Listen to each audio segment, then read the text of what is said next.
Squats Challenge 2025. Salamat po sa Diyos sa isa namang panibagong araw, isang panibagong pag-asa. Kamusta na po kayo mga ka-healthy? Sana po ay nasa mabuting kalagayan kayo. Sa ika-day 30 na po tayo. At ito pong squat natin ito, wala pong break ito hanggang sa ika-70 ka repetition. Non-stop po tayo, walang break. At samantala po ako ay mag-i-squat, ay ibahagi ko sa inyo ang pagpatuloy natin sa atin pong napag-usapan nung nakaraan, yung pong prinsipyo sa disiplina. At nakita na po natin na kung paano tayo magpapagaling.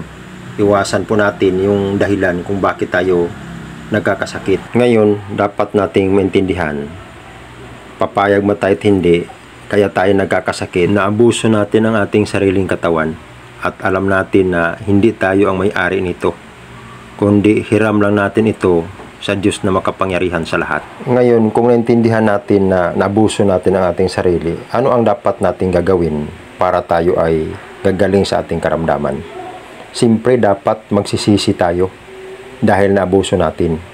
Ngayon, dun sa pagsisisi natin, dun natin maipakita ang ating paggawa dun sa may-ari ng ating sariling katawan.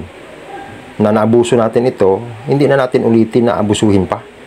Kasi kung halimbawa ko sa inyo para maintindihan natin, may kaibigan ka na may-ari ng sasakyan, pinahiram sa'yo yung sasakyan, brand new yung pinahiram sa'yo, ni walang mansa, walang gasgas, tapos ginamit mo ngayon, naabuso mo, nagkaroon na ng mga lupi-lupi, mga gasgas, tapos ngayon, isauli mo sa may-ari, ano kayang maramdaman sa may-ari? Matuwa kaya sa iyo ang may-ari na pagsauli ng sakyan niya marami nang sira? Siyempre hindi. Ngayon, dahil nasira na yan, anong gagawin? Siyempre aayusin yan sa may-ari. At walang ibang makaayos niyan, yung gumagawa ng sasakyan na yan. Ang gumagawa sa ating katawan, yun po ang pinakadakilang doktor. Kaya naniwala ko na ang doktor na nagpagaling sa akin, walang iba, kundi ang Diyos na makapangyarihan sa lahat. Kaya kailangan natin na yung may-ari ng sasakyan na ginamit natin, na abuso natin, tulungan natin siya sa pag-repair ng katawan natin, sa pag-repair ng sasakyan na hiniram natin. Para kung ito'y kukunin man niya, hindi tayo mananagot sa kanya. Matutuwa siya na kahit na abuso man natin, nagsisisi tayo, tumutulong tayo na maayos ang ating katawan, kaya meron tayong gagawin talaga. Kaya ang una nating gagawin, magsisisi tayo. Manalangin tayo, humingi tayo ng awa sa kanya na pagagalingin ang ating mga sariling katawan.